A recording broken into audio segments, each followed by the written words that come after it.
네, 영상에서 보셨지만 국내 2곳, 해외 2곳 은혜 가운데 안전하게 잘 다녀왔습니다.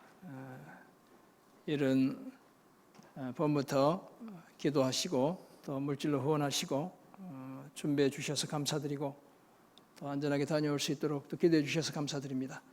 또 함께 휴가를 써가며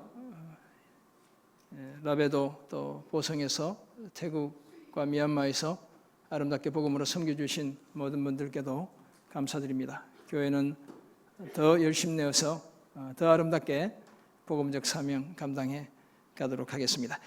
선한 일을 힘쓸 때라는 제목으로 오늘 함께 말씀 나누고자 합니다. 불의 전차라는 영화의 제목을 한두 번쯤은 다 들어보셨을 것입니다. 1981년에 개봉되어 제54회 아카데미 작품, 각본, 의상, 음악상을 수상한 뛰어난 작품성을 가진 그런 영화이죠.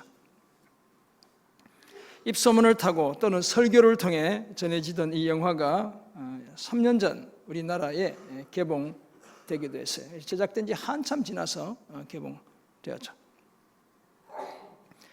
영국 캠브리지 대학의 친구들인 육상 선수 에릭 리델과 해롤드 아브라함스가 영국 국가대표로 출전한 1924년 파리 올림픽에서 제8회 올림픽인데요.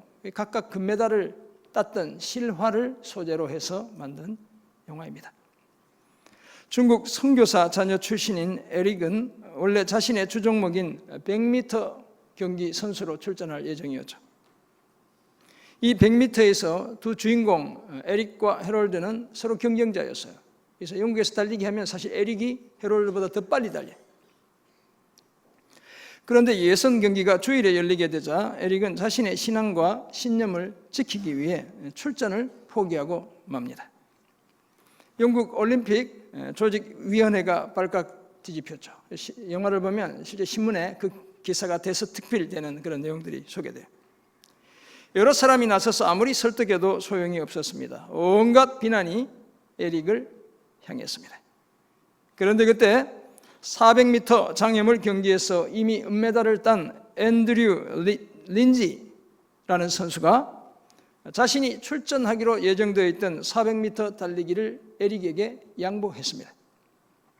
공경에 빠진 친구와 공동체를 위한 앤드류의 희생과 배려는 1924년 제8회 파리 올림픽에서 엄청난 결과를 만들어내게 되죠. 에릭이 빠진 100m 경기에서 해롤드가 우승을 차지합니다. 앤드류 대신 400m에 출전했던 에릭도 그 경기에서 자신의 주종목이 아니었지만 그 경기에서 금메달을 따게 됩니다. 앤드류의 자기 희생과 배려심이 친구도 살리고 국위도 선양하는 좋은 결과를 만들어내게 되었던 것이죠. 그런데 안타깝게도 이 시대는 우리를 향해 늘 주도권을 행사하라고 가르칩니다. 기회를 놓치면 너만 손해라고 이야기하죠. 그래서 절대 기회 놓치지 말라고 말합니다. 양보하지 말라고 외치죠. 내가 최고라며 자기를 잘 포장하고 자기를 잘 알려야 한다고 소리칩니다. 다른 사람을 먼저 배려하는 그런 사람들을 향해 세상은 바보라고 이야기하죠. 멍청이라고 말합니다. 심하면 그렇게 살다간 평생 빌어먹고 살아야 한다고 비아냥거리기도 하는 것이죠. 그런데 오늘 보면 빌립보서 2장 1절에서 4절은 이런 세상 속에서 그리스도의 복음에 붙들린 우리가 어떤 태도로 살아야 하는지를 말씀해 주고 있습니다. 우리는 선한 일을 힘쓸 때조차도 너무 잘난 척하지 않아야 합니다. 의수되며 마치 큰 은혜를 베푸는 자세를 취하지 않아야 합니다. 오히려 성육신과 십자가의 정신을 끝까지 붙들어야 하죠. 항상 나는 부인하고 누군가를 주장하고 지배하는 자세는 포기해야 합니다. 다른 사람을 배려해서 기꺼이 내 기회도 양보할 수 있어야 합니다.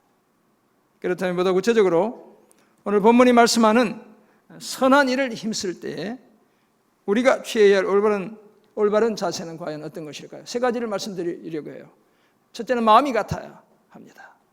둘째는 겸손해야 해요. 셋째는 지체들을 배려해야 합니다. 오늘 이 세 가지를 함께 생각해 보려고 해요. 마음이 같아야 하고, 겸손해야 하고, 배려해야 한다. 이 사실을 생각하고 은혜 받기 원합니다. 지난주에 살펴보았지만 은혜로 시작하는 믿음의 길에도 은혜의 흔적인 고난이 뒤따릅니다. 복음에 합당한 생활의 어떤 형태든 고난이나 수고, 희생이 불가피해요.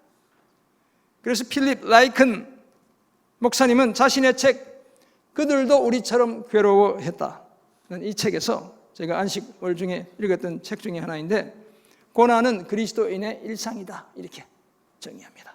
제가 이 고난의 문제에 대해서 아마 한 10주 가까이 가을 지나면서 빌립보서 끝나면 주제 설교를 하게 될 겁니다.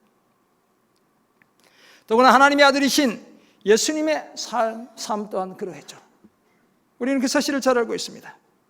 이제 바울은 성도들이 서로 간에 선한 일을 힘쓸 때에 어떤 자세를 취해야 하는지를 오늘 본문을 통해 말씀해 주고 있어요. 그 자세가 바로 같은 마음을 가지고 겸손하고 배려하는 것입니다. 이런 내용을 좀 더 자세히 살펴보려 합니다.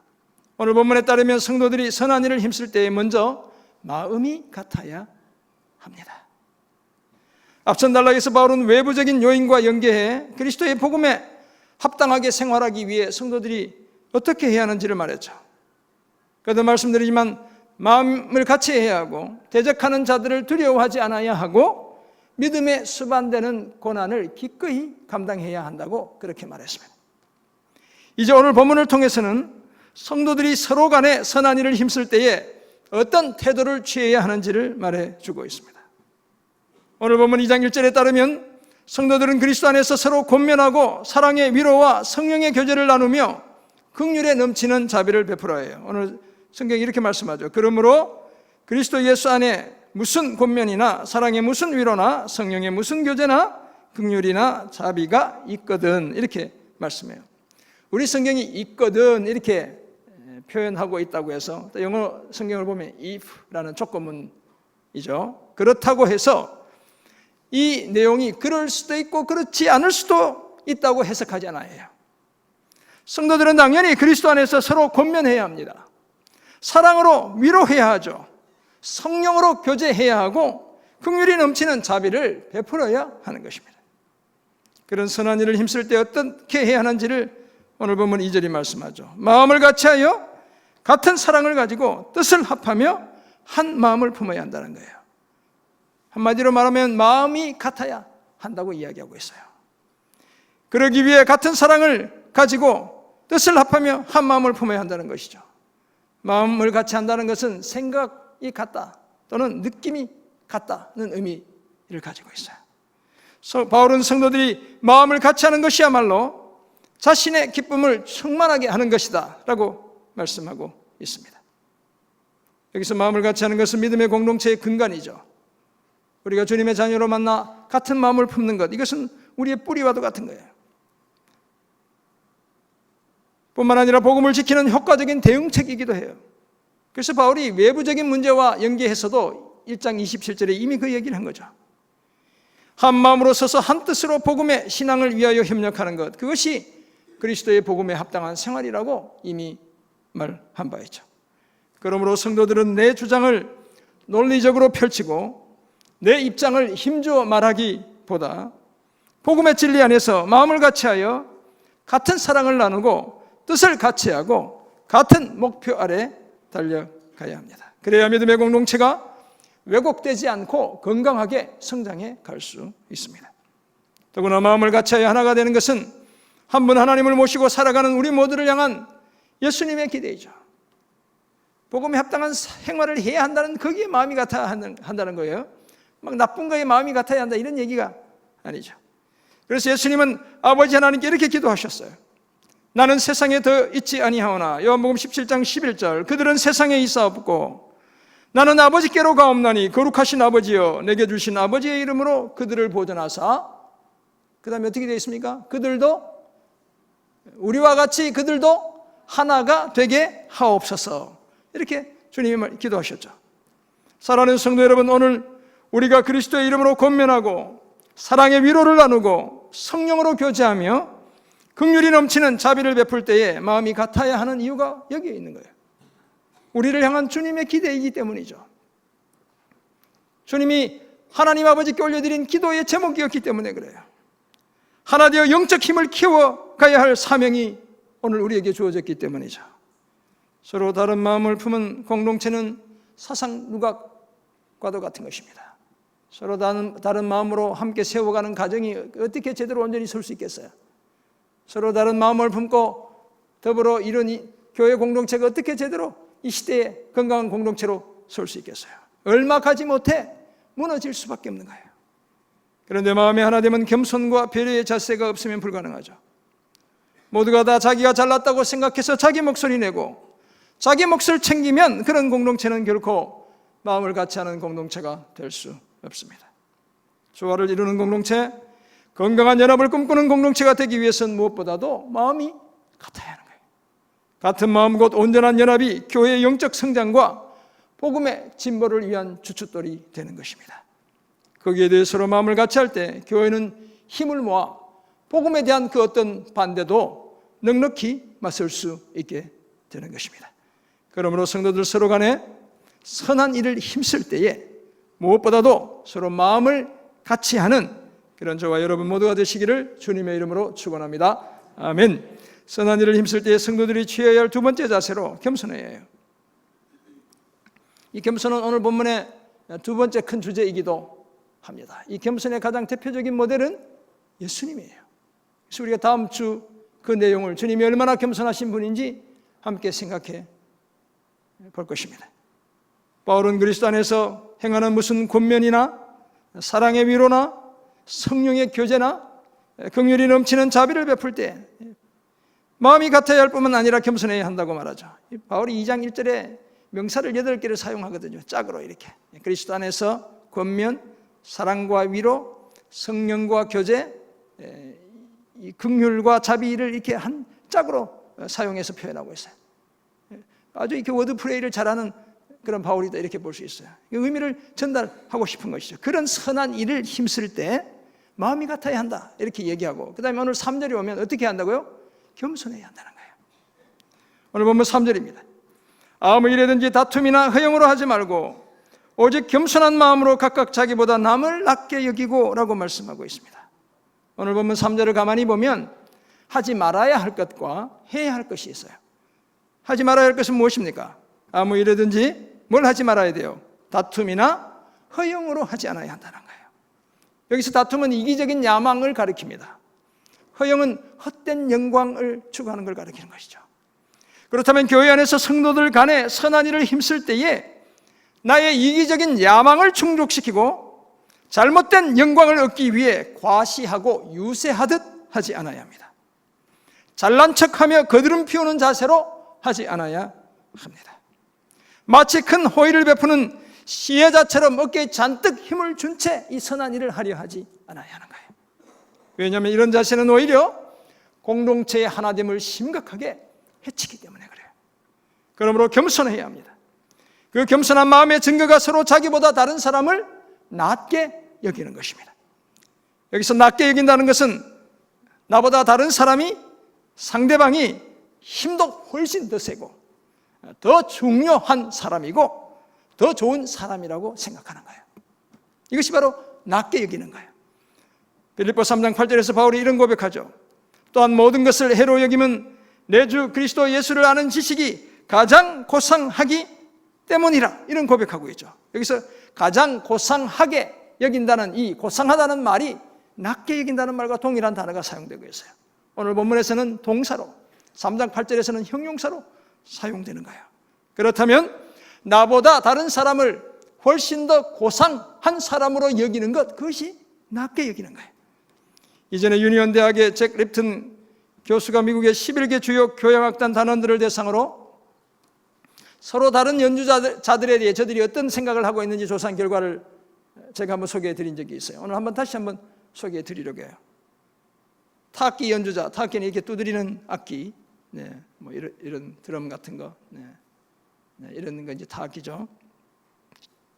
실로폰도 타악기고, 이 타악기 연주자들은 이 단원들이 그렇게 생각한대요. 제가 그렇게 생각하는 것이 아니고 오해하시면 안 됩니다.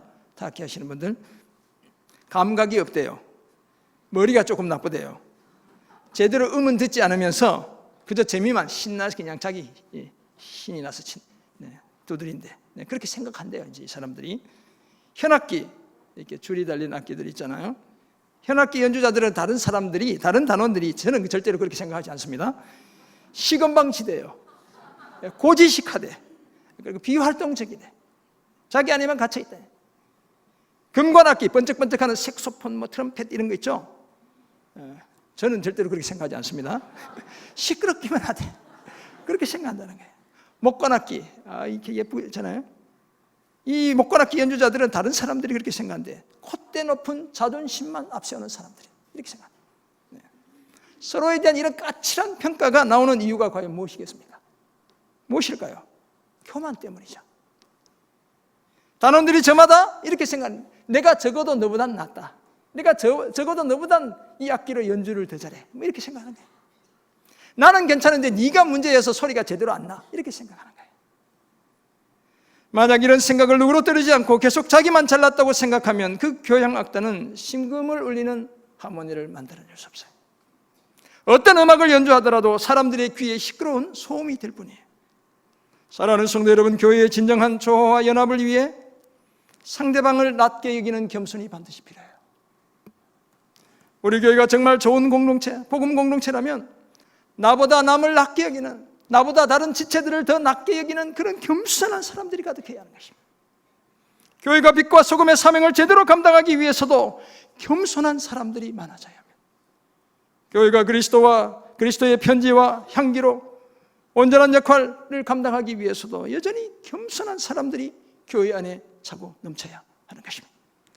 그렇다면 뼛속까지 교만한 우리가 어떻게 겸손할 수 있을까요? 그렇잖아요. 우리 조금만 자존심 상해도, 제가 2부 때도 말했지만 삐져가지고 나 교회 안 와 막 이래. 내 자존심 건드리면 다 내가 잘났는데 뭐 안 알아준다는 거예요. 덜 사랑해준다 그러죠. 관심이 작대. 내가 먼저 관심 보이면 될 텐데 다 내가 잘난 내가 주목받고 싶은 거예요. 이렇게 뼛속까지 교만한 우리가 어떻게 겸손할 수 있을까요? 다름 아니라 지극히 겸손하신 성령의 인도를 받을 때 가능한 거예요. 우리 힘으로 불가능해요.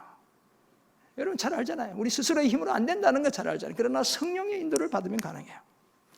아무것도 스스로 행하지 아니하시고 성령 하나님은 성부 하나님과 성자 예수 그리스도의 뜻대로 행하시는 분이에요. 지극히 겸손하신 성령 하나님이시죠. 이 성령에 이끌릴 때 우리도 겸손할 수 있습니다.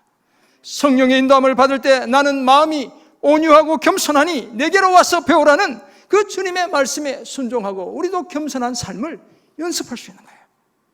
더구나 성령은 마치 오케스트라의 지휘자와도 같은 분이죠. 성령은 서로 못마땅해 하는 단원들과도 같은 우리를 데리고도 우리의 가슴을 울리는 아름다운 교향악의 선율이 흘러넘치게 하는 분이에요. 그러므로 나의 선입견, 나의 감정, 나의 판단을 성령께 맡겨야 합니다. 나 혼자서는 아무것도 아니며 성령의 지휘에 따라 우리가 한데 어우러져야 위대한 하모니를 만들어낼 수 있다는 사실을 잊지 않아야 합니다. 이 사실을 기억하고 선한 일을 힘쓸 때에도 늘 겸손한 마음으로 서로 나보다 다른 사람을 낮게 여기는, 나보다 우리 사랑하는 지체들을 더 낮게 여기는 그런 저와 여러분 모두가 되시기를 주님의 이름으로 축원합니다. 아멘. 선한 일을 힘쓸 때에, 오늘의 본문에 따르면 선한 일이 뭡니까? 그리스도 안에서 권면하고 사랑으로 위로하고 성령으로 교제하고 긍휼에 넘치는 자비를 베풀 그때에 우리가 취해야 할 또 다른 자세, 배려하는 것입니다. 배려해야 하는 것이죠. 다른 사람을 배려하는 것이죠. 바로 오늘 본문 4절을 통해 빌립보 교회 성도들이 선한 일을 힘쓸 때에 각각 자기 일을 돌볼 뿐더러 또한 다른 사람의 일을 돌보라고 말하죠. 각각 자기 일을 돌볼 뿐더러 또한 각각 다른 사람들의 일을 돌보아 나의 기쁨을 충만하게 하라, 이렇게 이야기하죠. 여기서 돌본다는 것은 주목한다는 의미가 있습니다. 그리고 고려한다는 의미가 있고, 제가 차용하는 것은 배려한다, 영어로 이제 consider로 이렇게 번역할 수 있어요. 배려한다는 의미를 가지고 있는 거예요. 그래서 주목하고 고려하고 배려하는 것, 바로 그 의미를 가진다, 이렇게 보시면 돼요. 그렇다면 선한 일을 힘쓰는 성도들은 자기 일을 주목할 뿐 아니라 다른 지체들의 일도 똑같이 주목해야 합니다. 내가 나 자신을 배려하는 것처럼 다른 지체들도 그만큼 배려해야 합니다. 제가 여러 번 얘기했지만 우리가 종이에 손가락만 살짝 비어도 피가 나면 막 따가워가지고 밴드 바르고 막 이렇게 약 바르고 이렇게 하잖아요. 나를 엄청 사랑하는 거예요. 내가 그렇게 다른 사람을 다른 사람도 이렇게 손가락이 베이면 아프겠구나 생각하고 배려하는 거예요. 어쩌면 내 일에 마음을 쓰는 것보다 다른 지체들의 일에 더 마음을 써야 한다 이렇게 해석할 수도 있어요. 그래서 신학자 호소는 그렇게 자기 주석책에 해석했어요. 이런 마음으로 공동체를 섬겨야 온전한 연합을 이어갈 수 있습니다. 빌립보 교회 성도들이 그렇게 서로 배려하며 사는 것이 선교사요 목회자로 살아가는 바울 자신의 기쁨을 충만하게 하는 것이었죠. 그래서 나의 기쁨을 충만하게 하라라고 이야기하고 있어요. 우리 성경은 4절 끝에 있지만 영어 성경 보시면 2절 앞에 있어요. 왜냐하면 헬라어가 2절 앞에 있거든요. 나의 기쁨을 충만하는 게 뭐냐? 마음을 같이 하고 겸손하고 배려하는 것이다 이렇게 이야기하는 거예요. 그래서 내 기쁨이 충만하게, 이게 주님의 음성처럼 들리는 것이죠. 바로 마음을 같이 하고 겸손하고 배려하는 삶을 통해 자신의 기쁨을 충만하게 하라고 말합니다. 당연한 이야기지만 연합이나 조화는 결코 개인주의, 당파주의와 양립할 수 없어요. 더구나 늘 내 몫을 먼저 챙기고 내 이익에 집착하고 조금 더 손해보거나 양보하려 들지 않는다면 하나됨은 요원한 일이 되고 마는 겁니다. 그러므로 그리스도의 이름으로 행하는 권면과 사랑의 위로와 성령의 교제와 긍휼 가득한 자비가 제대로 작동하기 위해서는 이 선한 일이 제대로 선한 일이 되게 하기 위해선 자기 일을 돌볼 뿐 아니라 다른 지체들의 일도 돌봐야 합니다. 다른 지체들의 형편과 필요와 자질과 은사에 주목해야 하는 거예요. 내 필요를 말하고 내가 가진 것을 끄집어내기 전에 상대방의 필요를 먼저 헤아리고 그 사람이 가진 소중한 영적 자산이 무엇인지 주목하고 살펴봐야 하는 거예요. 그래야 우리의 권면과 사랑과 교제와 자비가 제대로 작동하게 할 수 있습니다. 우리말에 오지랖이 넓다는 말이 있죠. 제가 저희 아내 보고 늘 그래요. 진짜 당신은 오지랖이 넓다고. 좋은 말이에요, 나쁜 말이에요? 나쁜 말이죠. 제 아내한테 한다고 해서 좋은 말이라고 거짓말 하시면 안 돼요. 나쁜 말이잖아요. 오지랖은 윗도리에 입는 겉옷의 앞자락을 가리킨대요. 자기와 관련 없는 일에 나서서 이러니 저러니 참견하고 훈수를 두는 사람, 그 사람 참 오지랖 넓다 이렇게 이야기하죠. 우리가 뒤에서 뒷담화 할 때 진짜 오지랖이 넓어가지고는 뭐 이렇게 여러분들은 그렇게 얘기 안 하는군요. 네. 여기저기 다니며 간섭하고 모든 일에 지나친 관심을 보이는 사람, 오지랖이 넓은 사람. 제가 보니까 저희 아내가 좀 그런 사람인 것 같아. 그래서 제가 가끔씩 그런 이야기해요. 부정적인 의미로 사용하는 표현이에요. 근데 제가 설교를 준비하면서 그게 아니구나 이런 생각을 했어요. 때로는 영적으로 오지랖이 넓을 필요가 있구나 이런 생각을 하게 되었어요. 참견하고 훈수를 두기 위해서가 아니라 진심으로 사랑하고 섬기고 배려하는 마음에서 영적으로 오지랖이 넓을 필요가 있는 거예요.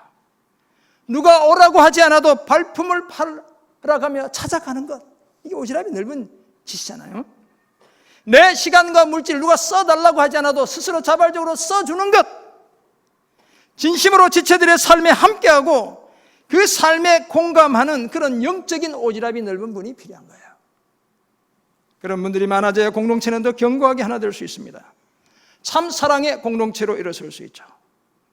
사랑하는 성도 여러분, 복음에 합당한 생활을 힘쓰는 우리의 시선은 항상 하나님께 고정되어 있어야 합니다.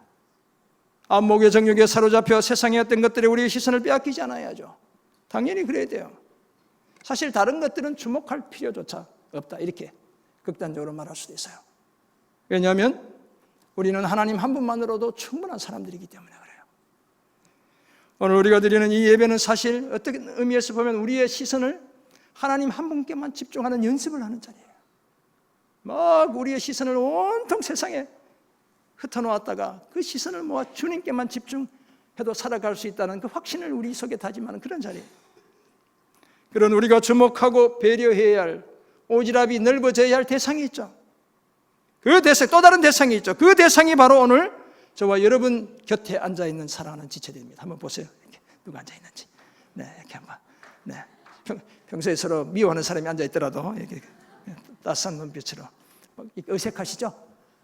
저도 어색해. 시키는 것도 어색하고 누가 막 와서 하라는 것도 어색해. 그냥 가만히 이렇게 예배 받고 예배 드리고 은혜 받으면 되는데, 그래도 이렇게 본문이 설교 이러니까 한번 이렇게 해보는 거예요. 이렇게. 네. 우리는 우리가 사랑하는 지체들의 아픔과 슬픔을 눈여겨봐야 합니다. 주목해야 돼요. 우리가 주목하지 못한 채 한 번 보냈잖아요. 주목해야 하는 거예요. 사랑하는 지체들의 기쁨과 즐거움도 축하와 감사의 눈빛으로 주목하는 겁니다. 시기 질투의 눈빛으로 주목하지 말고 축하와 감사의 눈빛으로 주목해야 합니다. 지체들의 약함과 강함도 다 사랑과 이해의 마음으로 받아줘야 해요. 나를 끝까지 포기하지 않으시고 주목하신 하나님의 시선으로 우리 지체들을 끝까지 주목해야 합니다.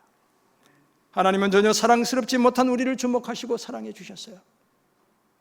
사랑받을 만한 조건이 조금도 없었지만 그래도 자신의 시선을 거두지 않으시고 끝까지 사랑해 주셨죠. 끝까지 우리를 배려해 주시는 거예요. 우리 안에 그 어떤 것도 하나님의 사랑을 끌어낼 만한 것이 없었지만 한결같이 우리를 돌보시며 사랑해 주셨어요. 그래서 마침내 저와 여러분이 사랑스러운 존재가 되게 해주신 거예요. 사랑받을 만한 존재가 되게 해주신 거예요. 이 사실을 기억하고 공동체의 진정한 하나됨을 꿈꾸며 마음을 같이하고 항상 겸손하고 늘 나보다 다른 지체들을 먼저 배려하는 저와 여러분 모두가 되시기를 주님의 이름으로 축원합니다. 아멘. 그렇다면 이런 사실을 깨달은 우리는 이제 어떤 삶을 힘써야 되겠습니까? 먼저 온전히 연합해야 합니다. 진짜 제대로 연합해야 돼요. 우리 교회에 더 폭발적인 복음의 능력 나타내는 교회가 되기를 원한다면 여러분 다 그런 꿈을 꿔야 되고 그리고 연합해야 하는 것입니다. 교회가 그리스도의 몸으로서 역할을 제대로 감당하기 위해서는 지체들이 서로 온전히 연합해야 합니다. 그 연합의 기준이 무엇입니까? 아버지 하나님과 아들 예수 그리스도의 하나됨이에요. 엄청나게 높은 수준이죠.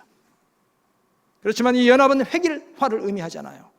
삼위일체지만 삼위잖아요. 일체지만 삼위. 우리의 연합도 마찬가지죠. 각자의 개성이 무시되고 일방적인 복종이 강요되는 그런 연합이 아닙니다.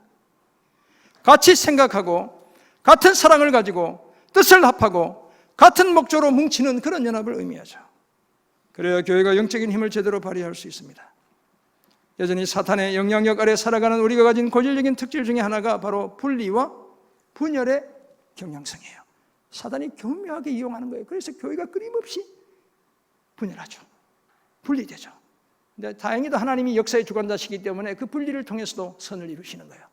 그러나 사람들의 눈에 보기에는 끊임없이 다투고 분리하는 것 같아요. 사단이 이용하는 거예요. 범죄한 이후 아담과 하와가 그랬듯이 서로 지배하고 주장하고 주도하려는 성향이 우리의 본성 속에 내재되어 있습니다. 이런 우리의 다툼의 원인을 가만히 되돌아보면 처음에는 아주 사소한 일이었어요. 큰 다툼으로 변한 것도 가만히 들여다보면 추적해보면 작은 일이었다는 거예요. 조금만 양보해도 쉽게 해결될 수 있는 문제였어요. 다만 그 작은 일에 마음을 같이 하지 못하고 마음을 나눈 게 바로 그때부터 문제인 거예요. 어쩌면 마음이 다른 그때 이미 돌아오지 못할 루비콘 강을 건넌 거예요. 시저가 주사위는 던져졌다 이러면서 무장한 채로 로마로 들어가잖아요. 이미 일이 벌어진 거예요. 사달이 난 거예요. 그러므로 공동체를 아프게 하는 주사위는 결코 함부로 던지지 않아야 합니다. 분열의 아픔이 반복되지 않도록 우리의 마음을 같이 해야 합니다. 그러기 위해 겸손의 덕목을 더 키워가야 합니다. 공동체의 온전한 하나님을 위해 겸손하게 연합하는 저와 여러분 모두가 되시길 간절히 소원합니다. 아멘. 둘째, 배려하며 살아야 합니다. 상대방을 배려하는 건 말처럼 쉽지 않습니다. 오늘 성경은 돌본다는 표현으로 표현했죠. 내가 그 사람의 입장에 되어보지 않고서는 그 사람의 말과 행동을 다 이해하고 받아주기가 여간 어려운 것이 아니에요. 아마 지금도 설교를 듣고 계실지 모르겠는데 방송으로 제가 지난 월요일 신인순 집사님 신방을 했더니 이렇게 얘기하더라고요. 제가 했던 그 설교를 들으신 모양이에요. 우리 손주의 산소 포화도가 82 살 때 86이래요. 저희 아내가 주일날 집에 갔더니 실제 활동하는 것보다 훨씬 더 작을 거다 이런 얘기 하는데 신인순 집사님 지금 호흡이 좀 불편했어요. 산소 포화도가 82이기 때문에 불편한 거예요. 저희 손주의 그 82의 산소 포화도가 어떤 것인지를 누구보다도 잘 아는 내가 그 입장이 되어보았기 때문에 그런 얘기를 하시더라고요. 내가 직접 그 입장이 되어보지 않으면 그 사람의 처지와 행편을 다 이해할 수 없죠. 미국에서 생활하셨거나 다녀오신 분들 아시지만 식당에서 식사를 한 다음에 밥값 외에 뭘 내야 돼요? 팁을 내야 돼요. 그래도 작지 않아요. 15%에서 20% 가까이 내야 돼요. 10만 원어치 밥을 먹으면 15,000원에서 2만 원을 더 내야 돼요. 20만 원어치 먹으면 3만 원에서 4만 원을 더 내야 되는 거예요. 엄청 30만 원이면 엄청 커지죠. 많이 먹을수록 이 규모가 자꾸 커져요. 많은 분들이 미국에 이민이나 유학을 가서 식당에서 식사를 한 다음에 이 팁 내는 것을 무척 안타까워합니다. 그래서 어떤 분들은 안 내고 막 갔어요. 밥값을 지불했는데 추가로 또 봉사료를 내라고 하니까 잘 이해가 되지 않는 거죠. 그렇지만 이제 이민과 유학 생활이 녹록지 않아 내가 식당의 웨이터나 웨이트레스로 일하기 시작하면 생각이 완전히 달라집니다. 식당에 따라 조금 다르긴 하지만 제가 미국에서 나올 때 그때 저희 아들, 딸들이 웨이터, 웨이트레스로 일하는 거 보니까 기본급이 3불이야. 나머지는 다 팁으로 채워야 돼요. 팁으로. 3불이면 그때 환율이면 3,000원밖에 안 되는 게 기본급이. 나머지 필요한 것들은 손님들이 밥 먹고 주는 팁으로 채우는 거예요. 그래서 어떤 종업원들은 팁을 내지 않고 그냥 나가버리는 손님을 뒤따라가서 팁을 내라고 멱살잡이를 하기도 해요. 팁 내고 가라고. 아니라고 하는데 진짜예요, 진짜. 그런 경우를 당한 분들이 여러 사람이 있어요. 팁 안 내고 왔다가 따라와서 팁 내라고 당한 사람, 창피당하는 많은 분들이 있다는 거예요. 이처럼 입장을 바꿔 생각할 수 있어야 남을 제대로 배려할 수 있는 것입니다. 저희 아들도 처음에는 팁 내는 거 팁을 왜 내냐 그러더니 자기가 이제 웨이터 하니까 당연히 팁 안 내고 가는 사람 엄청 욕하더라. 입장이 바뀌니까.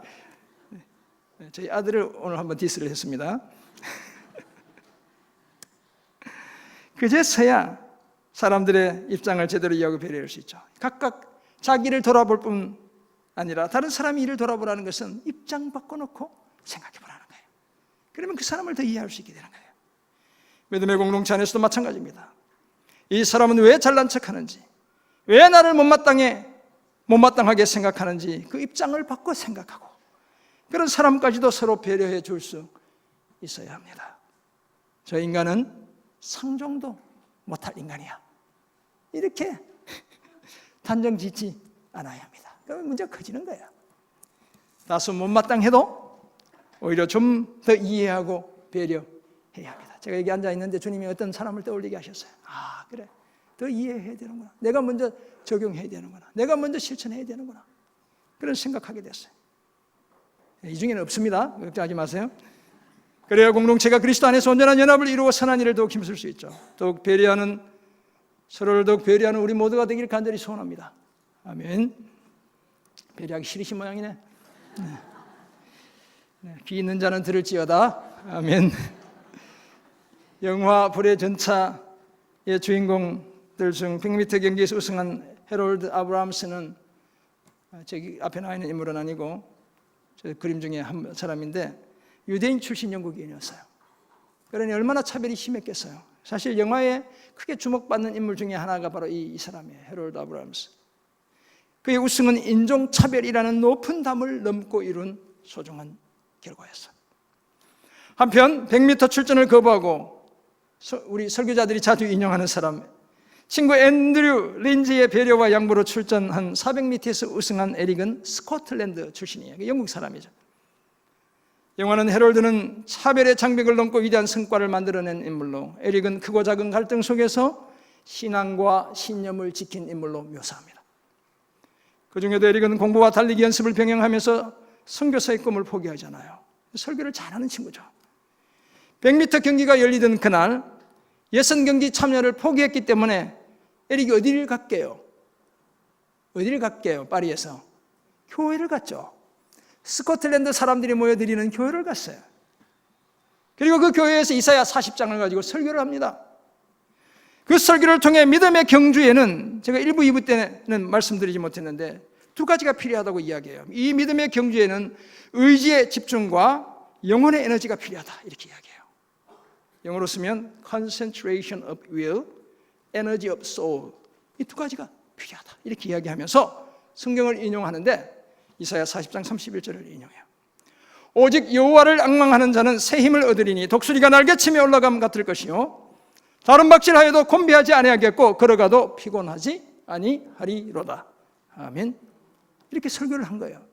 달리기는 포기하고 교회에 가서 예배드리며 주의 말씀을 인용해 설교한 거죠. 에릭은 달리기라는 재능을 통해 하나님께 영광 돌려드리기를 원했죠. 그런 에릭의 신앙과 신념에 응답하신 하나님께서 친구 대신 출전한, 양보해서 출전한 올림픽 400m 경기에서 미국 선수들을 제치고 우승이라는 결과를 주셔요. 이후 에릭은 자기 아버지처럼 실제로 이 에릭은 중국에서 태어났고 중국에서 순교하게 돼요. 중국의 선교를 떠나게 되었고 1945년 일본이 침략 전쟁을 일으킨 중국의 어느 감옥에서 질병으로 순교하게 되는 것입니다. 파리에서 올림픽이 열리던 그때 이 에릭의 신념과 신앙을 더욱 돋보이게 했던 인물이 있죠. 우리 많은 설교자들이 이 에릭 리델이라는 사람에게 주목했지만 저는 그 영화를 보면서 앤드류 린지를 주목해야 하는구나 이런 생각을 했어요. 에릭의 신앙과 신념이 결코 헛되지 않았다는 사실을 증명하는 도구가 된 것, 바로 앤드류의 양보와 희생이 배려가 있었기 때문에 가능한 거예요. 가능했던 것이죠. 한 사람의 자기 희생과 양보와 배려가 있었기에 이런 감동적인 결과를 만들어냈던 것입니다. 사랑하는 성도 여러분, 정말 주님을 기쁘시게 해드리기 원한다면 선한 일을 힘쓸 때에 우리는 마음이 같아야 합니다. 그래야 영적 시너지 효과를 만들어낼 수 있습니다. 잘난 척하지 않고 겸손해야 합니다. 말씀을 따라 다른 사람을 나보다 낫게 여겨야 합니다. 고상하게 여겨야 합니다. 여기에 대해 서로 배려해야 합니다. 자기 아들보다 우리를 먼저 배려하신 아버지 하나님처럼 자기 아들을 주목하기보다 죄인인 우리를 먼저 주목하신 그 하나님처럼 나의 일보다 다른 사람의 일을, 나보다 다른 지체들을 먼저 돌봐야 합니다. 서로 연합하고 배려하는 삶을 힘써 우리 교회를 복음으로 하나 된 아름다운 신앙 공동체를 세워가는 저와 여러분 모두가 되시기를 주님의 이름으로 축원합니다. 아멘. 기도하겠습니다. 하나님 아버지, 주신 말씀 기억합니다. 선한 일을 힘쓸 때에 우리가 주님 안에 권면하고 사랑으로 위로하고 성령으로 교제하며 긍휼이 넘치는 자비를 베풀 그때에도 마음을 같이하고 겸손하며 배려하는 자세 놓치지 않는 저희들 되게 도와 주옵소서. 복음에 합당한 삶 끝까지 살아내는 하나님의 자녀들 다 되게 도와 주옵소서. 감사드리며 존귀하신 예수 그리스도의 이름으로 기도드립니다. 아멘.